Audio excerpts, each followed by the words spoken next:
Everybody, welcome again to the next video for week 1 process modeling unit. In here we will discuss how to do the mass balance for the toluene hydrodealkylations unit as discussed in the previous video. Okay, so in here we have a two input stream. One is hydrogen, and then the other one is the toluene, and then as an output we have a methane, and then we have a benzene, and then biphenyl in here. Okay, so at this moment in time we are concerned only on the big picture of the process. So we just want to basically do a mass balance on the overall layout of the process of the toluene hydrodealkylations. Okay, so in this regard we take as an input, we know the value of the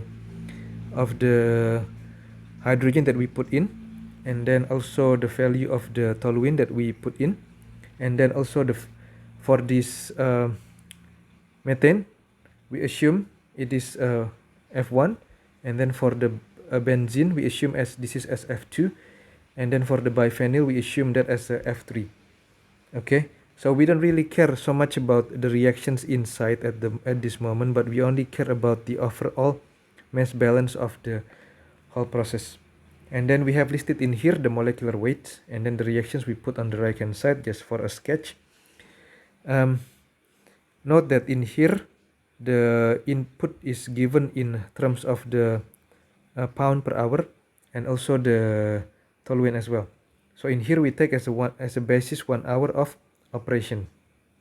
If we take 1 hour of operation, then our input of the hydrogen will be 549, and then our input for the toluene will be 25 to 62. Okay, so based on these things, we can make a component balance. So the first component balance, as you can see in all the chemicals in here, is only containing hydrogen and carbon. Okay, so we can make a two component balance. So the first component balance is based on the C, where we can multiply 7 by 274.167. As you can see in here, this 274.167 is the amount of the toluene. Okay, this one we have converted into from LB into the LB mole, and that one will be equal to F1. As you can see in here, we have 7s of the C. In here we have only 1 in F1, and then plus 6 F2 plus 12 F3. So we see that there is a 6 in here, and then this is 12 in here. Okay, so if we continue these calculations, we have 1919.169 will be equal to F1 plus 6F2 plus 12F3. Then we can do the same for the hydrogen as well. Hydrogen 8 multiplied by 274.167 plus 2 multiplied by 272.321.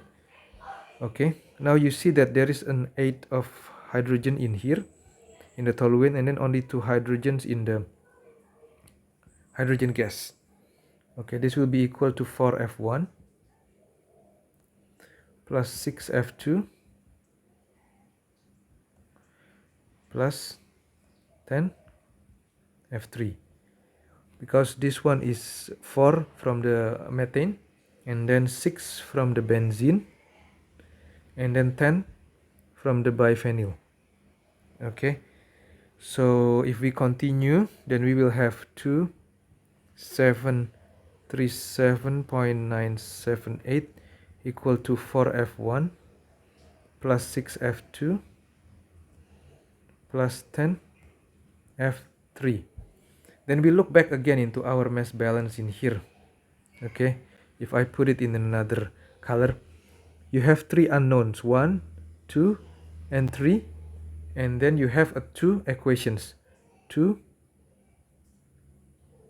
equations and 3 unknowns. In order for you to solve this problem with the unique solutions, then you have to have the same number of equations with the same number of unknowns. If not, then we have to do some assumptions to basically solve this problem.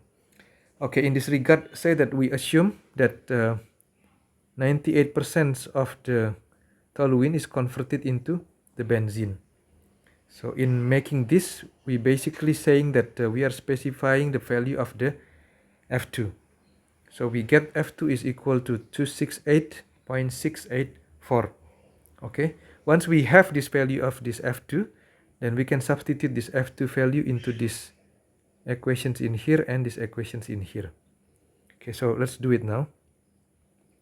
1919.169 is equal F1 plus 6 multiplied by 268.684 plus 12F3. Okay, so this one is coming from this F2. And then if we go continuing this, then we have 1612.104 plus 12F3. So we have 307.065 will be equal to F1 plus 12F3. And then we do the same with these equations again in here for the hydrogen. Okay, that will be 2737.978 will be equal to 4F1 plus 6 multiplied by 268.684 plus 10F3. So this 268.684 again coming from this value. Okay, we can simplify this further by subtracting this from this.